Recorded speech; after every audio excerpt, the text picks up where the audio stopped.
자, 이런 김민재 선수의 활약과 더불어서 이젠 진짜 이적설들이 많이 나오고 있는데 이 맨시티 이적설 이야기가 또 나왔어요. 지금 거론되는 팀들 한번 쭉 살펴보면 지금 프리미어리그 팀 상당수입니다. 네, 상위권 중에서 뭐 음. 1위 아스날을 빼면은 거의 다 이적설이 있다.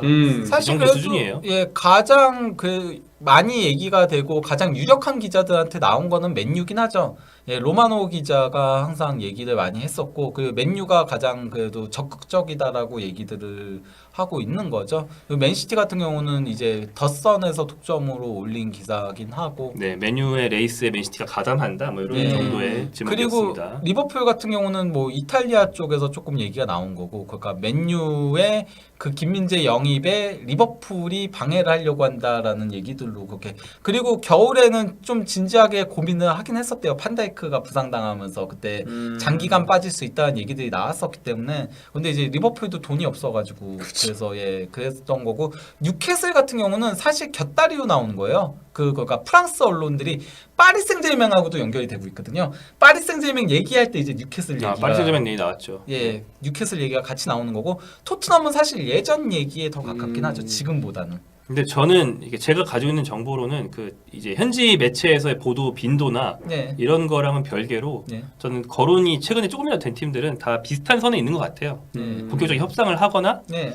뭐 본격적으로 누구랑 대화 창구를 열거나 이런 적이 없기 때문에 지금 왜냐면은 맨유는 카타르 인수가 지금 늦춰지고 있어요. 그쵸. 이것 때문에 그러니까 뭐 오시멘이라던가 이런 선수, 케인이라던가 뭐 이런 것도 뭐 1순위로 로마노가 직접 얘기했어요. 그러니까 케인을 1픽으로 고려하고 있는데 맨유가 그럼에도 협상을 할 건지에 대한 논의조차 하지 않고 있대요. 내부적으로. 케인을 가장 원하지만은 일단 인수가 돼야지. 그러면 그 돈 가지고 나설 수 있는 거니까. 그러니까 김민재도 같은 상황이라고 보여요. 그러니까 현재 김민재를 영입을 하고 싶어하는 건 코칭 스태프들은 맞긴 한데 일단 맨유는 1픽은 무조건 공격수예요. 최전방 공격수. 왜냐면 공격수가 없다시피 하거든요. 제로죠. 네. 마샬 하나 있는 건데 마샬도 부상이 많고 베오르스트. 베오르스트는 임대생이잖아요. 임대 복귀하는 거고 맨유급이 아니고 그래서 무조건 1픽은 공격수. 그 다음 2픽은 중앙 미드필더. 그러니까 원래는 더용이 1픽이지만 더용이 안 되면은 누구든 간에 중앙 미드필더.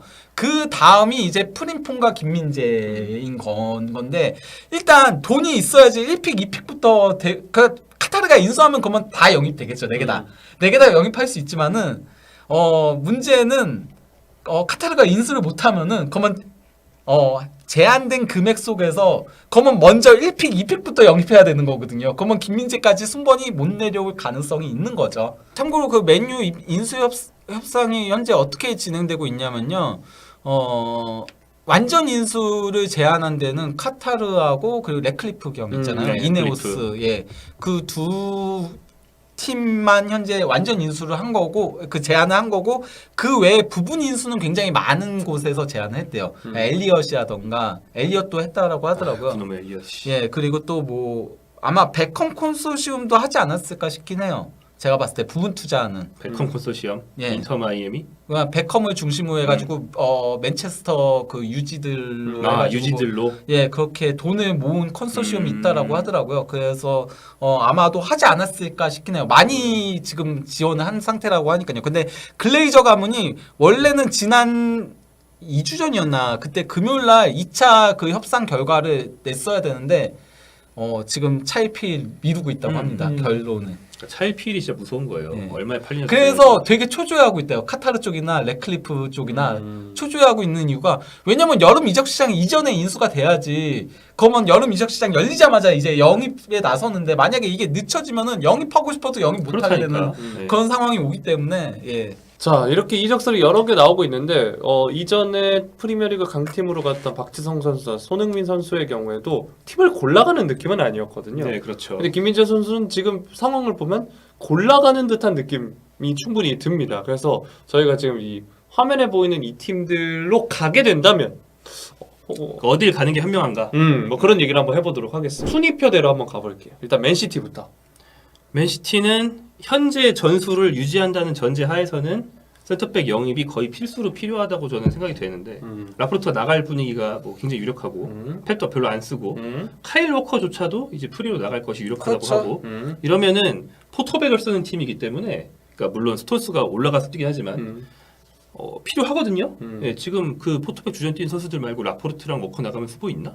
없죠. 없죠. 그리고 예. 워낙 경기 수가 많잖아요. 네. 프리미어리그가. 그렇죠. 음. 아예 없다시피 합니다. 그러니까 저 중에 한 명 빠지면 전술을 바꿔야 되는 판이에요. 그런 상황이고 둘째로 김민재 선수는 이 팀의 프로필에 맞는 게 뭐냐면 이 팀은 이제 발빠른 포터백, 그러니까 이 풀백발, 센터백발 이런 네. 선수들을 좌우 측면 쪽에 쓰기 때문에 그렇죠. 발이 빠른 선수가 필요하다. 센터백이면서 발이 참- 빠르고 펩 전술을 네. 이해할 수 있고. 네, 흥미로운 게 맨시티 센터백들 다 그 프로필을 보면요. 디아스 한 명 빼놓고는 전원 다 왼쪽 풀백, 오른쪽 풀백, 뭐 맞아요. 수비형 미드필더 경력들이 다 있는 선수예요. 네네네네. 디아스만 유일하게 프로 경력 내내 센터백으로 뛰었어요. 예. 그러니까 그런 점을 본다면 뭐 김민재 선수는 물론 거의 센터백만 뛰어왔지만 늘 미드필더나 풀백으로 뛰어야 되는 게 아니냐라는 말이 나오는 운동 능력과 좀 기술을 갖추고 있으니까 전술 소화 능력도 있고 예. 프로필상으로는 적절합니다. 다만 이제 유일한 단점이 하나 있다면은 펩 가르디올라 감독의 그 전술에서 센터백한테 요구하는 게 상당히 많은데다가 아케랑 아칸지가 라포르트보다 더 나아서 나오는 게 아니거든요. 그 지금 그 백스리에서 좌우 스토퍼는 사실상 풀백이에요. 그렇죠. 실질적으로 풀백을 서면서 스톤스가 내려와서 센터백 쓰는 포터백인 거거든요. 그렇죠. 그렇죠. 그래서 풀백 역할을 소화할 수 있어야 되는데 김민재 선수가 물론 하는 거 보면 소화할 수 있을 것 같아요. 그 나폴리에서도 막 가가지고 오버래핑 해가지고 공격하잖아요. 그거 보면 할 수 있겠는데 할 수 있겠다와 실제 하는 건 또 다른 거거든요. 진짜로 풀백으로 뛰어본 경험은 거의 없기 때문에 예. 근데 아케와 아칸지는 실제로 풀백으로 뛰어본 경험이 있는 있죠. 선수들이고 저는 그러니까 아케가 라포르트보다 지금 주전 경쟁에서 앞서고 있는 건 그것 때문이라고 보는 거거든요. 순수하게 센터백으로서의 능력은 라포르트가 더 위죠. 그렇죠. 그렇죠. 예, 그렇기 때문에 그럴 경우에 조금 경쟁은 필요할 수도 있다라는 그런 우려점은 있다. 물론 뭐 현재까지 하는 거 보면 잘 할 걸로 보이지만 예. 문제는 이 전술을 천년만년 유지한다는 보장이 없는데 만약에 펩이 다음 시즌 중에 미드필더나 공격 쪽에 선수 변화가 어떻게 맞물려서 4-2-3-1로 전환한다고 생각해봐.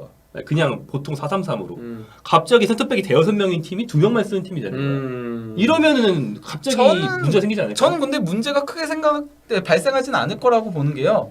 차라리 포백에서의 그 어쨌건 간에 그 포백에서의 센터백으로서의 경쟁력은 디아스 스톤스 정도만 어느 정도 비빌 수 있지 않을까? 라포르트는 그러면은 떠날 가능성이 높아지게 되는 거고 그 정도로 전환하면은 숫자가 줄어들면 예, 아케나 아칸지보다는 김민재 선수가 포백에서는 더 수비력이 좋고 그것도 그렇죠. 볼 전진성도 있고 이러니까 세리아 최고의 예. 센터백으로 지금 뛰고 있는데 그러니까 아케와 아칸지가 김민재보다 앞설 수 있는 가능성은 현재 전술 유지할 때 현재 전술 유지했을 때인 건 거지. 포백으로 바꾸게 되면은 또 그 선수들이 센터백으로서의 그 능력은 떨어지기 때문에. 그것도 맞습니다. 예. 그리고 뭐 제가 말씀드린 그런 가정이 만약 실현이 돼서 일반적인 포백으로 돌아가더라도 센터백이 하도 포하고 윗백은 없으니까 아켄 아칸지는 그때도 양쪽에 그렇죠. 한쪽에서 풀백으로 뛰게 되겠죠. 아니 실제 이번 시즌 초반에 아케도 풀백으로 그쵸, 뛰었었고 그쵸. 4-2-3을 썼을 때 그리고 아칸지도 오른쪽 풀백으로 나왔었어요. 그런 거 고려하면은 결국에는 그런 제가 말씀드린 좀 안 좋은 시나리오가 실현이 되더라도 김민재는 센터백에서 3순위 정도는 충분히 찾을 수 있다. 예, 스톤스랑 경쟁할 가능성이 높게 되죠. 디아스는 기본적으로 고정을 바꿔가고 만약에 폭백으로 전환하게 되면은 스톤스와 김민재의 경쟁이 될 거고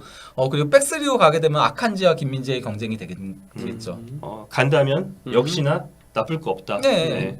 자, 다음으로는 챔피언스 리그 행에 도전하고 있는 뉴카슬. 뭐 지금으로서는 뭐 굉장히 유력해졌죠. 네. 네, 이번에 대승을 거두면서 네. 상대로 뉴캐슬. 일단 전문 센터백이 한 명 올 필요가 있는 팀이긴 한 것 그렇죠. 같습니다. 게다가 뭔가 역대항전 지금 병행하려면. 그리고 보트만하고 쉐어의 호흡이 굉장히 잘 맞는 부분들도 고려를 하긴 해야 되지만은 이제 뉴캐슬이 한 단계 더 올라서려면은 공격적으로 바뀌긴 해야 돼요.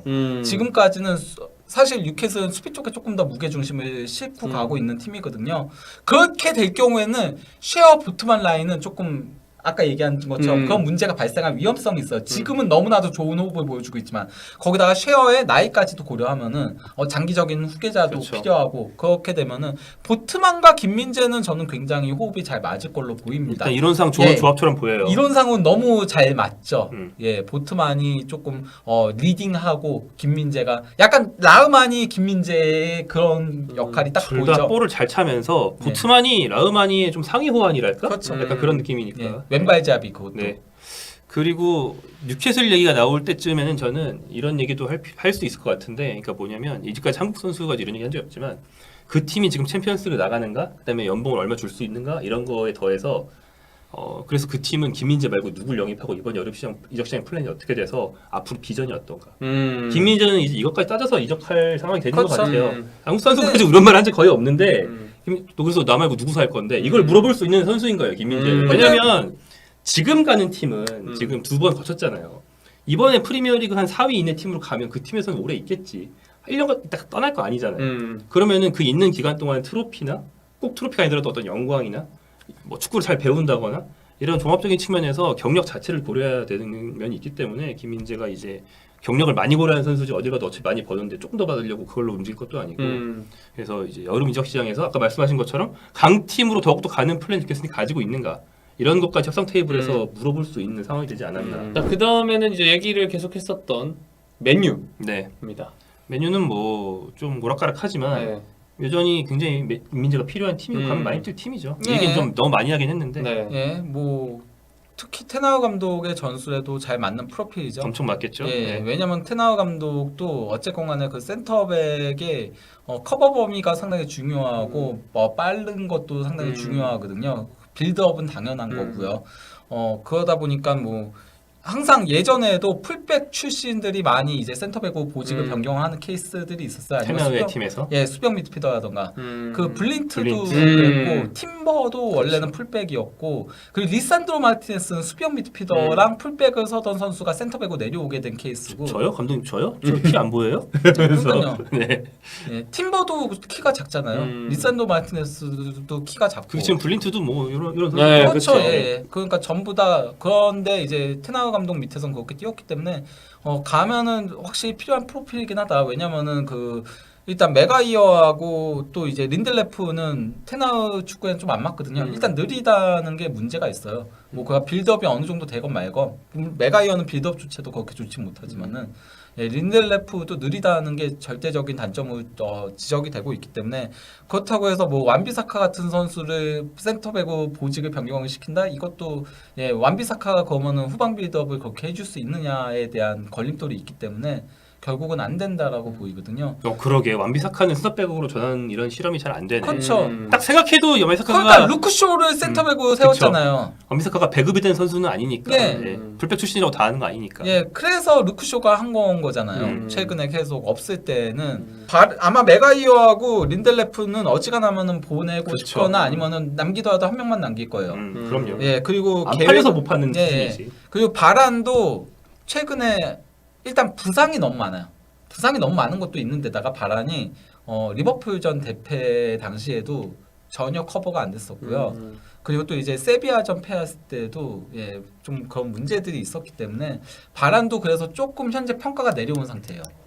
예. 보도에는 김민재 오면 센터백 3명 내보내고 김민재 1명 둬서 센터백 3명 굴린다. 뭐 이런 식의 얘기들 많이 나오고 있죠. 예. 그럼 그 셋 중에서 주전 경쟁인데 김민재가 이산마나 바란이나 충분히 밀어낼 수 있는 프로필을 가지고 있으니까 갈만한 팀이죠.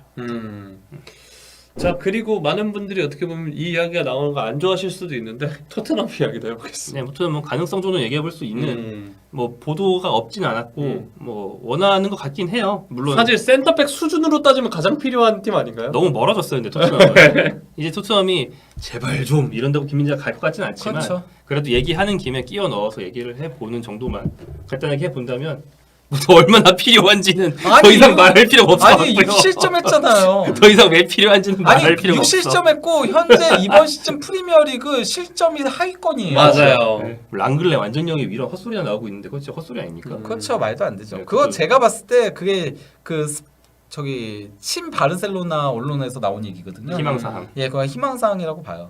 랑글레 그냥 임대로 한 시즌 정도 더 연장하는 거 정도는 나쁘지 않은 것 같은데. 그것도 전술에 따라서는 네. 완전 불필요할 수도 있습니다. 네. 네. 지금 그 토트넘보다 실점이 많은 프리미어리그 팀이 20개 팀에서 5팀밖에 없어요. 그러니까 최저 실점 분야에서 15위네요. 토트넘이 그렇군요. 네, 아무튼 그래서 네. 토트넘은 뭐 너무 늦었다. 네. 네, 그렇죠. 이미 진작에 무리뉴 감독 때 영입을 해줬어야죠. 그때 예, 실제 무리뉴 감독도 얘기했으니까요.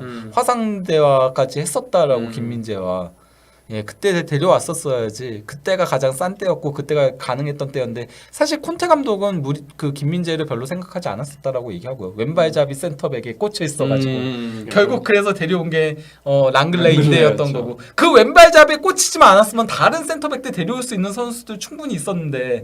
자, 토트넘 이야기에서 마지막으로 이제 리버풀 이야기까지 해보겠습니다. 네, 리버풀은 뭐 좀 말할 필요가 더 이상 없을 리버풀도 정도로 필요하죠. 네, 얘기를 여러 번 그렇죠, 여러 번 했죠. 네.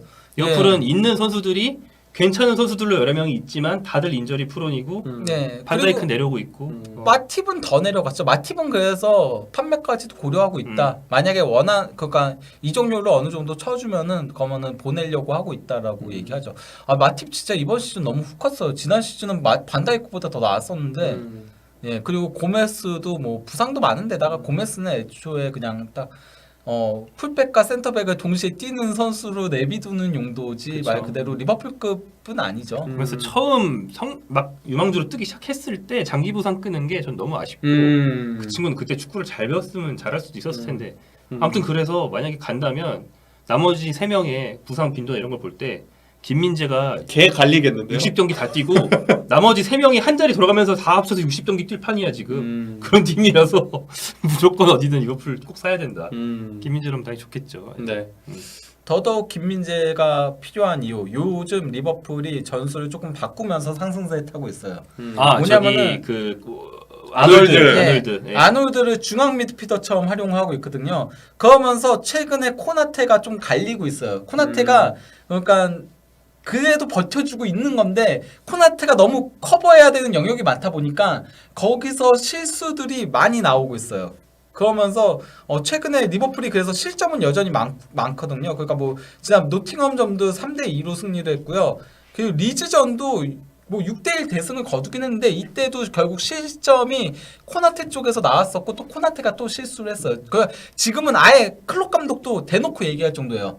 그 플레이메이커로 쓰고 있다고 아놀드를. 그러니까 8번으로 쓰고 있다고 얘기해요. 클롭 감독이. 그러니까 예전에도 독일식 표현이네요.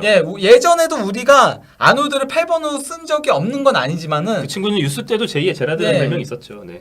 그런 적이 없는 건 아니지만 지금처럼 이렇게 전향적으로 쓰는 건 처음이다. 아스날하고의 후반전부터 그렇게 되고 있다라고 얘기했어요. 그리고 아스날하고의 후반전부터 살아나기 시작했고요. 그렇죠, 리버풀이. 그렇죠. 그러니까 어차피 실점 많은 거 우리 더 많이 넣자. 그냥 4대3으로 이기자. 그 정신으로 지금 리버풀이 하면서 그나마 상승세에 타고 있죠. 리버풀이 최근에. 그걸 감안한다면 오른쪽 센터백 자리에서 오른쪽 폭넓은 공간을 그렇죠. 커버하는 역할 예. 김민재가 딱이다.